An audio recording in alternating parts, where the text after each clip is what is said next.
Os humanos têm uma necessidade natural de comunicação. E quando dizemos algo, nosso dizer se inscreve em uma determinada região do interdiscurso. Quando isso acontece, um significado é produzido. O chamado efeito do interdiscurso é a ilusão de que o que dizemos só pode ser aquilo que entendemos. Depois que o sentido é constituído, a possibilidade de novos sentidos para o dizer é apagada, como se apenas aquele sentido existisse. Esse efeito não é obra do acaso. Ele é fruto da ideologia. Ideologia pode ser entendida como conjunto de convicções filosóficas, sociais e políticas, por exemplo, mantidas por um indivíduo ou por um grupo de indivíduos.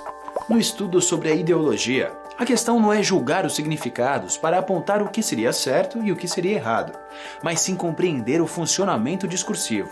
O ponto não é o que se diz, mas o como se diz. Quer dizer, como determinados sentidos colam ao invés de outros. Mesmo assim, a ideologia é um ritual com falhas. Além disso, a língua tem a capacidade de se abrir para o equívoco. Para dizer algo, o indivíduo se submete à linguagem. Sem isso, ele não tem como passar pelo chamado processo de subjetivação. Nesse processo, que é inconsciente, o indivíduo é interpelado em sujeito pela ideologia. A ideologia não é um defeito, mas uma necessidade da relação dos sujeitos com os sentidos e do mundo com a linguagem. Nessa relação, nós nos identificamos com certos sentidos disponíveis socialmente e não nos identificamos com outros, apesar de também serem possíveis. Não somos capazes de escolher os significados dos dizeres, já que eles resultam de processos históricos, sociais e políticos fora do nosso controle. Além disso, a ideologia não se restringe apenas a questões políticas, como as discussões que envolvem capitalismo versus socialismo, ou as diferenças entre os partidos políticos. A ideologia também está presente em todos os processos de significação, independentemente do assunto em questão e do dizer a ser significado. De uma maneira geral, nós poderíamos dizer que não há discurso sem sujeito, e que não há sujeito sem ideologia. Além da ideologia, o discurso também é permeado pela memória. Discursivamente, ela é considerada a base do dizível, ou seja, ela sustenta os dizeres possíveis de uma sociedade em determinado momento histórico. Para entendermos um pouco mais sobre a relação entre discurso e memória, nós vamos conversar com um especialista. Acompanhe. Estamos em uma livraria, local onde encontramos diversos textos, seja em livros, revistas ou até mesmo jornal. Por aqui, as informações estão por todos os lados. Mas você já parou para pensar que cada um de nós interpreta esses discursos de uma maneira?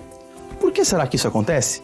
Bom, quem vai explicar isso pra gente é a professora Sheila Sá, doutora em letras. Tudo bem, professora? Tudo bem, Felipe? Tudo jóia. Pra gente começar, cada um interpreta o texto de uma maneira. Dá pra dizer que isso está relacionado com a memória discursiva? Sim. A primeira coisa que a gente precisa entender, Felipe, é o que é a memória discursiva, né? Então, todo o discurso, todas as palavras, na verdade, todos os conceitos que aos quais nós recorremos quando nos comunicamos, não foram inventados por nós. Sempre que eu falo, eu estou retomando algo que já foi dito por alguém e que em alguma medida é esquecido e que eu recupero para aquele contexto de comunicação em que eu estou inserido. Então dá para dizer que a memória discursiva está sempre presente no discurso e ela é ativada inconscientemente? Sim, sempre que falamos inconscientemente estamos recuperando algo dessa memória.